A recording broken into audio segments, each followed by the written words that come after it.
Hello दोस्तों, मेरा नाम पंकज कुमार है और आइकन इंस्टीट्यूट ऑफ कंप्यूटर में आपका स्वागत है। इस वीडियो में मैंने डेबिट क्रेडिट करने का रूल बताया है, एकदम डिटेल्स में बताया है, जिसको समझने के बाद आपको डेबिट क्रेडिट करने में कोई भी परेशानी नहीं आएगी। तो चलिए हम वीडियो को शुरू करते हैं। टैली में एक कॉन्सेप्ट है जिसको बोला जाता है डुअल कॉन्सेप्ट, यानी डबल एंट्री सिस्टम। ये कहता है क्या, हमारे बिजनेस में जितने भी ट्रांजैक्शन होंगे उसका जो है दो अप्रोच होगा। इसका दो अप्रोच होगा। एक अप्रोच को ट्रेडिशनल अप्रोच कहा जाता है और दूसरा को जो है मॉडर्न अप्रोच कहा जाता है। ट्रेडिशनल अप्रोच को एक और नाम से भी जाना जाता है जिसको जो है गोल्डन रूल कहा जाता है। तो चलिए आइए यहाँ पर सीखते हैं। सबसे पहले ट्रेडिशनल अप्रोच क्या होता है, यानी गोल्डन रूल क्या होता है, वो जो है हम सीखने की कोशिश करते हैं। ट्रेडिशनल अप्रोच यानी गोल्डन रूल भी क्या कहता है, हमारे बिजनेस में जो ट्रांजैक्शन होगा उसको जब रिकॉर्ड किया जाएगा तो डेबिट क्रेडिट करने का भी दो एस्पेक्ट होगा। ट्रेडिशनल अप्रोच भी कहता है से हमारे बिजनेस में जब हम डेबिट क्रेडिट करेंगे, किसी भी ट्रांजैक्शन को जब हम रिकॉर्ड करेंगे और डेबिट क्रेडिट जब करना हो हमको, तो डेबिट क्रेडिट करने का भी दो एस्पेक्ट होगा। One aspect will be debit and other aspect will be credit. यानी कहने का मतलब है दो एस्पेक्ट होगा, एक को डेबिट करेंगे तो दूसरे को क्रेडिट करेंगे। इस बात को आपको जो है ध्यान में रखना है। चलिए आइए यहाँ पर हम जो है डेबिट क्रेडिट करने का रूल क्या होता है उसको समझने की कोशिश करते हैं। देखिए दोस्तों, बिजनेस में अकाउंट जो होता है वो तीन तरह की होता है। एक को बोला जाता है पर्सनल अकाउंट, जो पर्सन से संबंधित होता है। दूसरे को बोलते हैं रियल अकाउंट, जो एसेट्स यानी धन संपत्ति से संबंधित होता है। तीसरा हो गया नॉमिनल अकाउंट, जो ये इनकम और एक्सपेंस से संबंधित होता है, यानी आय और खर्चा से संबंधित होता है। और यहाँ पर जो हम पर्सनल अकाउंट को और आगे समझाएंगे क्या होता है इसे। अभी फ़िलहाल हम रियल अकाउंट का एग्जाम्पल बता रहे हैं। जैसे देखिए, बिल्डिंग, मशीन, लैंड, फर्नीचर, ये सब क्या है, ये सब एसेट है यानी संपत्ति है और ये रियल अकाउंट में आता है। उसके बाद जो है यहाँ पर देखिए इनकम का एग्जाम्पल जो है sale, interest received, rent received, dividend etc। यहाँ पर आप समझने की कोशिश कीजिए सेल जो है इनकम कैसे है, इसको समझने की कोशिश कीजिए आप। देखिए, जब हम गुड्स को सेल करेंगे यानी माल को जब हम बेचेंगे तो वहाँ से हमको पैसा मिलेगा। जब पैसा मिलेगा तो हमको इनकम होगा, तो वही हमारा सेल क्या होता है, एक इनकम होता है। उसके बाद यहाँ पर इंटरेस्ट रिसीव्ड यहाँ पर देखिए, इसको समझने की कोशिश कीजिए। जैसे देखिए, मेरे पास बहुत सारा पैसा है, मान के चलिए मेरे पास बहुत सारा पैसा है और मैंने जो है उस पैसे को बैंक में जमा करके रखा है, या कहीं पर किसी को हम इंटरेस्ट पर वो पैसा को लगाए हुए हैं। तो वहाँ से बैंक से या किसी के यहाँ हम पैसा इंटरेस्ट पर लगाए हुए हैं, वहाँ से अगर हमको इंटरेस्ट मिल रहा है तो वो हमारा इनकम होता है, उसको हम इनकम बोलते हैं। उसके बाद यहाँ पर आप देखिए उसके 3 नंबर में क्या लिखा हुआ है, रेंट रिसीव्ड। यहाँ पर देखिए रेंट रिसीव्ड लिखा हुआ है। अब इसको समझने की कोशिश कीजिए। रेंट रिसीव्ड ये इनकम कैसे है, इसको समझिए। मान के चलिए मेरे पास जो है एक बिल्डिंग पड़ा हुआ है, मैंने बिल्डिंग बना के छोड़ दिया है और उसको जो है मैंने किसी को रेंट पर लगा दिया है, भाड़ा पर लगा दिया, किराया पर मैंने लगा दिया उसको। और वहाँ से जो हमको महीने भर का जो किराया मिलेगा वो हमारा क्या होता है, इनकम होता है। उसको भी आप इनकम कहेंगे। उसके बाद देखिए यहाँ पर 4 नंबर में लिखा हुआ है, यहाँ पर डिविडेंड। डिविडेंड क्या होता है दोस्तों, इसको समझने की कोशिश कीजिए। जैसे मान लीजिए किसी को किसी भी बिजनेस का आप जो है शेयर खरीदे हुए हैं, वो शेयर अपना बेचा और आपने जो है 10, 12, 15, 20% जो है आप जो है उसका शेयर खरीद लिए। अब यहाँ पर जो है जब उसको इनकम होगा उस बिजनेस में जिसका आप शेयर खरीदे हुए हैं, तो आपको हिस्सा देगा 10-15, जितना परसेंट आप खरीदे होंगे उसी के अनुसार से आपको वो अपना आपका हिस्सा देगा। तो वो भी क्या हो गया, आपका जो है इनकम हो गया। उसके बाद यहाँ पर हम जो समझते हैं एक्सपेंस क्या होता है। इसे देखिए, एक्सपेंस क्या होता है, सैलरी। सैलरी हमारा एक्सपेंस है। कैसे, इसको समझिए। देखिए,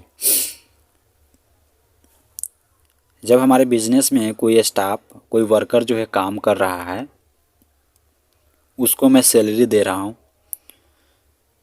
तो सैलरी तो हम दे रहे हैं तो हमारा एक्सपेंस हो रहा है वो, इसीलिए हमारा सैलरी क्या होता है, एक्सपेंस होता है। उसके बाद यहाँ पर दूसरा नंबर में लिखा हुआ है रेंट। इसमें मैंने आपको बताया था इनकम वाला में रेंट रिसीव्ड, लेकिन उसमें देखिए सिर्फ रेंट लिखा हुआ है। इसमें मैं बताया था रेंट रिसीव्ड क्या होता है, इनकम कैसे होता है, लेकिन यहाँ पर सिर्फ रेंट लिखा हुआ है। इसको समझने की कोशिश कीजिए।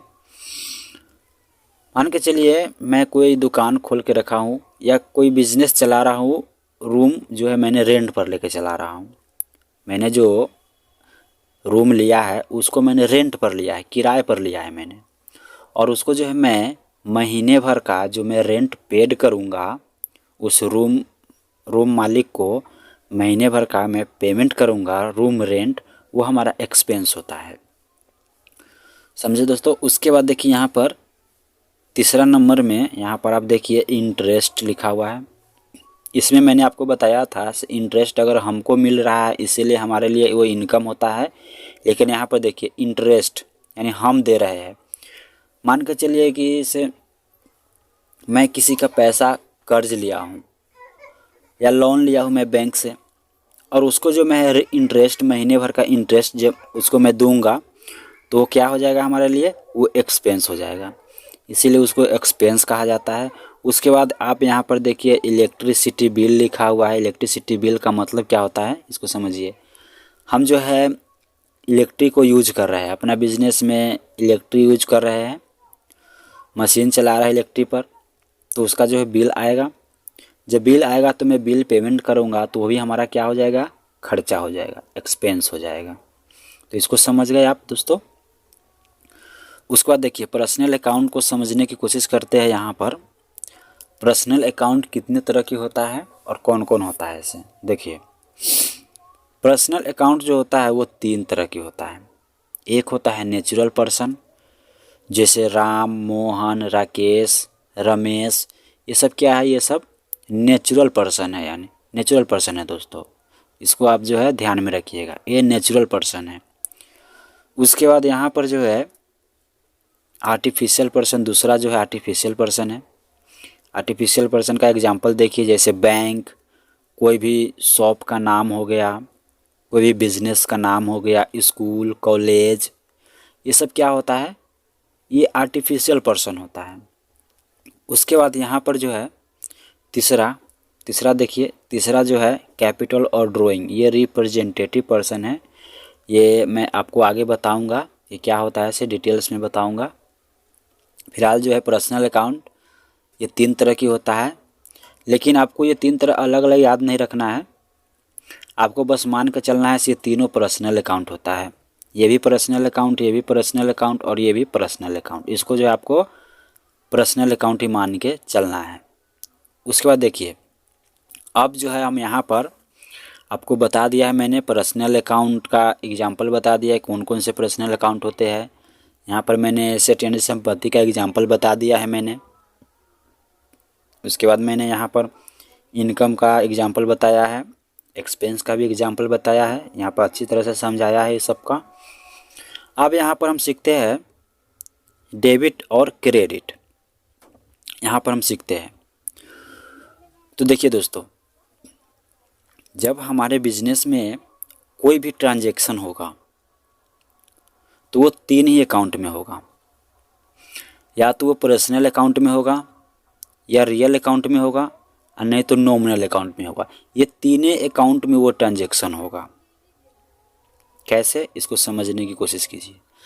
जब भी आपको बिजनेस में कोई ट्रांजैक्शन हुआ, लेन देन हुआ, तो आपको ये वहाँ पर जानना होगा कि ये ट्रांजैक्शन जो हुआ वो कौन से अकाउंट में हुआ। क्या वो पर्सनल अकाउंट है, क्या वो रियल अकाउंट है, क्या वो नॉमिनल अकाउंट है। ये आपको वहाँ पर छांटना पड़ेगा, देखना पड़ेगा दोस्तों। अब यहाँ पर यदि वो ट्रांजैक्शन यदि पर्सनल अकाउंट में हुआ है, यदि आपके बिजनेस में कोई ट्रांजैक्शन हुआ, यदि वो पर्सनल अकाउंट में ट्रांजैक्शन हो रहा है, तो आपको यहाँ पर देखना है क्या, यहाँ पर आपको क्या देखना है, क्या वो रिसीवर है कि गिवर है। हाँ दोस्तों, आपको यही देखना है। यदि आपके बिजनेस में कोई ट्रांजैक्शन हो रहा है, लेन देन हो रहा है और वो पर्सनल अकाउंट का ट्रांजैक्शन है, तो आपको वहाँ पर ये देखना है क्या वो रिसीवर है कि गिवर है। क्या वो वहाँ से आपको बिजनेस से रिसीव कर रहा है, कोई भी गुड्स रिसीव कर रहा है, या गिवर या पैसा दे रहा है या रिसीव कर रहा है, ये आपको देखना होगा। वहाँ पर ट्रांजैक्शन हुआ तो ये दोनों चीज़ आपको देखना होगा। इसको जो है, चलिए आपको हम पर्सनल आसानी से आगे समझा रहे हैं। जैसे देखिए यहाँ पर समझने की कोशिश कीजिए। ये बैंक है और ये कोई व्यक्ति है, इसको आप ध्यान से समझिएगा। ये बैंक है और ये कोई व्यक्ति है। अब जो है, ये राम जो है बैंक में गया 5 लाख रुपया लोन लेने के लिए। दोस्तों इसको आप जो है बहुत ध्यान से समझने की कोशिश कीजिएगा, तब आपको जो है समझ में आएगा। ये राम जो है बैंक में गया और बैंक वालों को बोला क्या से मुझको जो है 5 लाख रुपया आप लोन दे दीजिए। अब जो बैंक जो उसको 5 लाख रुपया लोन दे दिया। बैंक जो उसे 5 लाख रुपया लोन दे दिया, यानी जो राम जो है 5 लाख रुपया रिसीव्ड कर लिया। अब यहाँ पर बैंक सोचता है क्या से राम जो है मेरे यहाँ से कुछ रिसीव्ड किया है। राम जो है मेरे यहाँ से रिसीव्ड किया है, यानी पैसा जो है रिसीव्ड किया है। अब मैं इसको डेबिट करूँ या क्रेडिट करूँ। दोस्तों आप यहाँ पर आपको बताइए तो क्या होगा। राम जो है बैंक से रिसीव्ड किया, बैंक ने कहा क्या से राम जो है मेरे यहाँ से पैसा रिसीव्ड किया है, तो उसको मैं डेबिट करूँ या क्रेडिट करूँ। तो देखिए दोस्तों, अब बैंक जो है राम जो है बैंक जो है क्या कहेगा, राम पर्सनल अकाउंट है, राम जो है पर्सनल अकाउंट है और ये जो है रिसीवर है। राम जो है पर्सनल अकाउंट है और ये रिसीवर है, इसीलिए हम इसको डेबिट करेंगे। समझे दोस्तों, राम जो है पर्सनल अकाउंट है और ये रिसीवर है, इसलिए हम इसको डेबिट करेंगे। और यहाँ पर देखिए बैंक जो है, बैंक क्या कहता है, बैंक भी पर्सनल अकाउंट है। मैंने बताया था बैंक आर्टिफिशियल पर्सन है, लेकिन आपको जो पर्सन ही मान के चलना है, चाहे कोई भी पर्सन हो, आपको पर्सन ही मान के चलना है। बैंक भी क्या है, पर्सनल अकाउंट है और ये क्या है, ये गिवर है। ये पैसा जो है दिया है, राम को पैसा दिया है, यानी गिवर है। इसीलिए हम जो है बैंक को क्या करेंगे, क्रेडिट करेंगे। यहाँ पर देखिए, इसको फिर से समझाने की कोशिश करते हैं। राम जो है पर्सनल अकाउंट है और ये रिसीवर है। देखिए दोस्तों, पर्सनल अकाउंट में डेबिट क्रेडिट करने का रूल यही है कि यदि वो रिसीवर है तो उसको डेबिट कर दो और गिवर है तो उसको क्रेडिट कर दो। इसलिए यहाँ पर राम जो है पर्सनल अकाउंट है, उसने बैंक से लोन रिसीव्ड किया है, इसलिए उसको हम डेबिट कर देंगे। और बैंक यहाँ ये भी जो है पर्सनल अकाउंट है और ये क्या है, ये भी गिवर है। ये बैंक जो है गिवर है, इसलिए उसको हम क्रेडिट कर देंगे। समझ में आया दोस्तों। चलिए अब आगे बढ़ते हैं। उसके बाद देखिए यहाँ पर इसको आप जो है समझ गए पर्सनल अकाउंट का। यदि ये रिसीवर है तो उसको डेबिट कर दो और गिवर है तो उसको क्रेडिट कर दो। उसके बाद देखिए यहाँ पर अब हम जो है रियल अकाउंट का डेबिट क्रेडिट रूल क्या होता है उसको समझने की कोशिश करते हैं। देखिए दोस्तों, यदि हमारे बिजनेस में कोई ट्रांजैक्शन हुआ, यदि वो ट्रांजैक्शन यदि रियल अकाउंट का है, वो ट्रांजैक्शन यदि रियल अकाउंट का है, तो हमको ये देखना है क्या वो कम सीन या आ रहा है या जा रहा है, क्या कम सीन या गोज आउट। इसको जो आप बाद में समझाएंगे, पहले इसको आप समझिए।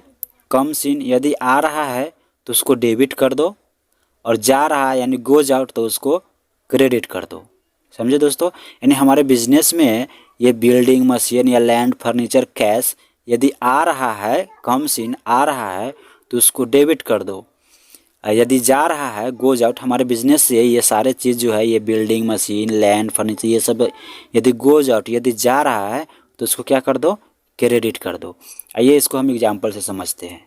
जैसे देखिए, मान के चलिए कोई बिल्डिंग है, ये बिल्डिंग है। अभी मेरे पास जो है एक बिल्डिंग पहले से है, यहाँ पर हमको एक बिल्डिंग पहले से है, ये बिल्डिंग जो हमको पहले से है। उसके बाद जो है एक बिल्डिंग मैंने खरीदा, एक बिल्डिंग मेरे पास पहले से है और एक बिल्डिंग मैंने खरीदा। अब मेरे पास टोटल 2 बिल्डिंग हो गया। अब यहाँ पर मेरे पास 2 बिल्डिंग हो गया। तो यहाँ आप समझिए बिल्डिंग क्या है? बिल्डिंग क्या है? ये जो है रियल अकाउंट है। हम बताए थे एग्जाम्पल में, बिल्डिंग क्या है? ये रियल अकाउंट है। और रियल अकाउंट का डेबिट क्रेडिट रूल क्या है? यदि आ रहा है, कम्स इन, यदि आ रहा है तो उसको डेबिट कर दो। और यहाँ पर देखिए, जब हमारे पास जब हम बिल्डिंग यदि खरीद के हम ला रहे हैं तो हमारे पास बिल्डिंग आ रहा है तो क्या हमारे पास से कुछ जाएगा? जब हम बिल्डिंग खरीदेंगे तो हमारे पास बिल्डिंग आ रहा है तो हमारे पास से भी तो कुछ जाएगा। जैसे में कैश जाएगा, हम बिल्डिंग खरीद के ला रहे हैं तो ऐसे हमको कोई थोड़ी दे देगा हमसे जो पैसा लेगा वो। इसीलिए यहाँ पर जो है कैश भी क्या है? रियल अकाउंट है। और कैश क्या है? रियल अकाउंट है। और ये क्या है? Goes out. देखिए दोस्तों, यहाँ पर जो है बिल्डिंग जो है रियल अकाउंट, ये आ रहा है इसीलिए हम डेबिट कर देंगे। और कैश भी क्या है? ये रियल अकाउंट है। कैश क्या है? ये भी रियल अकाउंट है। और ये गोज आउट, हमारे बिजनेस से ये जा रहा है, गोज आउट, इसीलिए हम इसको क्या कर देंगे? क्रेडिट कर देंगे। जब हम बिल्डिंग खरीद के लाएंगे तो हमारे पास बिल्डिंग आएगा, तो आ रहा है बिल्डिंग तो उसको क्या कर दो? डेबिट कर दो। और जब बिल्डिंग आ रहा है तो हमारे पास से कैश जा रहा है, तो कैश भी रियल अकाउंट है, ये गोज आउट यानी जा रहा है तो इसको क्रेडिट कर दीजिए आप। समझे दोस्तों? उसके बाद देखिए आगे हम यहाँ पर मैंने आपको बता दिया, आ रहा है तो डेबिट कर दो। यदि बिजनेस में यदि ये सारे चीज़ जो है बिल्डिंग एसेट अगर आ रहा है, संपत्ति आ रहा है तो उसको डेबिट कर दो। और जा रहा है तो क्रेडिट कर दो। अच्छा, यहाँ पर आप समझिए, कोई भी बिल्डिंग हम कैसे आता है? हम उसको परचेज करते हैं, तो परचेज यानी खरीदते हैं तभी ना आता है वो हमारे पास बिल्डिंग। तो यहाँ पर हम परचेज को भी डेबिट करेंगे, क्योंकि हमारे बिजनेस में आ रहा है यानी परचेज हो रहा है तो उसको हम डेबिट कर देंगे। और ये देखिए, जब हमारे पास जब परचेज यानी खरीदते हैं तो बिल्डिंग आता है, तो जाता कैसे है? सेल करने से। हमारे बिजनेस से कैसे जाता है? सेल करने से जाता है। तो ये आप समझ गए, तो इसीलिए सेल को भी आप क्रेडिट करेंगे। उसके बाद आगे समझिए एक्सपेंस और लॉस क्या होता है, इसको समझने की कोशिश कीजिए आप। देखिए, हमारे बिजनेस में यदि एक्सपेंस या लॉस हो रहा है तो उसको जो है आप डेबिट कर दीजिए। हमारे बिजनेस में एक्सपेंस या लॉस हो रहा है तो उसको आप डेबिट कर दीजिए। इनकम और गेन हो रहा है तो उसको आप क्रेडिट कर दीजिए। एक बार मैं बता दे रहा हूँ, हमारे बिजनेस में यदि एक्सपेंस यानी खर्चा या लॉस हो रहा है तो उसको जो है आप डेबिट कर दीजिए। और इनकम या गेन हो रहा है तो उसको जो है आप क्रेडिट कर दीजिए। चलिए इसको भी हम जो आसानी से समझने की कोशिश करते हैं। सबसे पहले एक्सपेंस क्या होता है उसको समझने की कोशिश कीजिए। मैं बिज़नेस चला रहा हूँ तो मैं स्टाफ को वहाँ पर काम करवा रहा हूँ, स्टाफ से काम करवा रहा हूँ तो स्टाफ को सैलरी पेड करना होगा। अभी तक मेरे पास जीरो एक्सपेंस था, कोई खर्चा नहीं था, मेरे पास अभी जीरो एक्सपेंस था, अभी तक मेरा जीरो खर्चा था एक्सपेंस। लेकिन जैसे ही मैंने स्टाफ को 10,000 रुपये का सैलरी पेड कर दिया, जैसे मैंने स्टाफ को 10,000 का सैलरी जो है मैंने उसको पेड कर दिया, अब हमारा एक्सपेंस जो है खर्चा 0 से 10,000 हो गया। पहले हमारा जीरो एक्सपेंस था, जैसे मैंने 10,000 रुपया पेड किया तो हमारा खर्चा जो है 0 से 10,000 हो गया, यानी हमारा जो है खर्चा बढ़ गया। अब यहाँ पर देखिए दोस्तों, सैलरी क्या है? नॉमिनल अकाउंट है। सैलरी नॉमिनल अकाउंट है और सैलरी क्या होता है? एक्सपेंस होता है। इसीलिए आप जो है इसको डेबिट कर दीजिए। सैलरी नॉमिनल अकाउंट है और ये हमारा एक्सपेंस होता है, इसीलिए इसको आप जो है डेबिट कर दीजिए। उसके बाद देखिए, जब हम पेड कर रहे हैं तो हमारे पास से क्या जा रहा है? कैश जा रहा है। हम सैलरी देंगे तो कैश हमारे पास से जाएगा। तो कैश क्या है? रियल अकाउंट है। और रियल अकाउंट का डेबिट के रूल क्या है दोस्तों? मैंने बता दिया है। यदि आ रहा है तो डेबिट कर दो और जा रहा है तो क्रेडिट कर दो, यानी comes in debit goes out credit. इसलिए यहाँ पर देखिए, कैश रियल अकाउंट ये गोज आउट, यानी हमारे पास ये पैसा जा रहा है, कैश जा रहा है, इसलिए हम क्या कर देंगे? इसको क्रेडिट कर देंगे। जब भी हम किसी स्टाफ को हम सैलरी जो है पेड करेंगे तो सैलरी हमारा एक्सपेंस है, ये नॉमिनल अकाउंट है, एक्सपेंस है, तो इसलिए हम सैलरी को डेबिट कर देंगे। और जब हम देंगे तो कैश में देंगे, तो कैश हमारे पास से क्या है? रियल अकाउंट ये जा रहा है, हमारे पास ये जो है कैश जा रहा है, इसलिए हम इसको क्या कर देंगे? क्रेडिट कर देंगे। समझ गए दोस्तों? उसके बाद यहाँ पर देखिए, इनकम समझने की कोशिश कीजिए आप। मान के चलिए मैं बिजनेस चला रहा हूँ तो मैं गुड्स को सेल करूँगा। मैं बिजनेस चला रहा हूँ तो मैं गुड्स को सेल करूँगा, यानी माल को मैं बेचूँगा। अभी तक जो है मेरा जीरो सेल था, अभी तक मैंने कोई सेल नहीं किया, जीरो सेल था। लेकिन जैसे ही मैंने 10,000 का गुड्स जो है मैंने बेच दिया, 10,000 का गुड्स जो है माल मैंने बेच दिया, अब जो है हमारा इनकम जो है 10,000 रुपया मेरा इनकम हो गया। 10,000 रुपया अब मेरा इनकम हो गया। तो अब यहाँ पर देखिए, जब हमको इनकम हो रहा है तो हमारे पास क्या आ रहा है? क्या आ रहा है? कैश आ रहा है। जब हम जो है गुड्स को सेल करेंगे तो हमारे पास क्या आएगा? कैश आएगा, कैश आएगा। कैश क्या है? ये रियल अकाउंट है। कैश क्या है? रियल अकाउंट है। और रियल अकाउंट का डेबिट के रूल क्या है? यदि आ रहा है तो उसको डेबिट कर दो और जा रहा है तो क्रेडिट कर दो। लेकिन मैंने यहाँ पर गुड्स बेचा है, माल को मैंने सेल किया है, इसीलिए हमारे पास कैश आ रहा है। ये रियल अकाउंट है और ये कम्स इन, यानी आ रहा है तो इसको क्या कर देंगे? डेबिट कर देंगे। तो ये कैश क्यों आ रहा है बताइए तो दोस्तों? क्योंकि मैंने जो है सेल किया है। तो सेल क्या है हमारे लिए? सेल क्या है? ये नॉमिनल अकाउंट है। सेल क्या है हमारा? नॉमिनल अकाउंट है। और नॉमिनल अकाउंट का डेबिट के रूल क्या होता है? एक्सपेंस और लॉस को डेबिट कर दो और इनकम और गेन को क्रेडिट कर दो। तो यहाँ पर सेल हमारा क्या है? इनकम है। सेल हमारा इनकम है, इसीलिए हम इसको क्या कर देंगे? क्रेडिट कर देंगे दोस्तों। समझ गए? सेल हमारा नॉमिनल अकाउंट है और ये हमारा इनकम है, इसीलिए हम इसको क्रेडिट कर देंगे। इसको जो आपको आसानी से समझ जाना है दोस्तों। यह था हमारे वीडियो का डेबिट क्रेडिट करने का रूल। आगे मैं वीडियो में बताऊंगा डेबिट क्रेडिट को इस्तेमाल करते हुए कैसे टैली में एंट्री पास की जाती है, कैसे ट्रांजैक्शन को रिकॉर्ड किया जाता है, ये मैं आगे की वीडियो में बताऊंगा।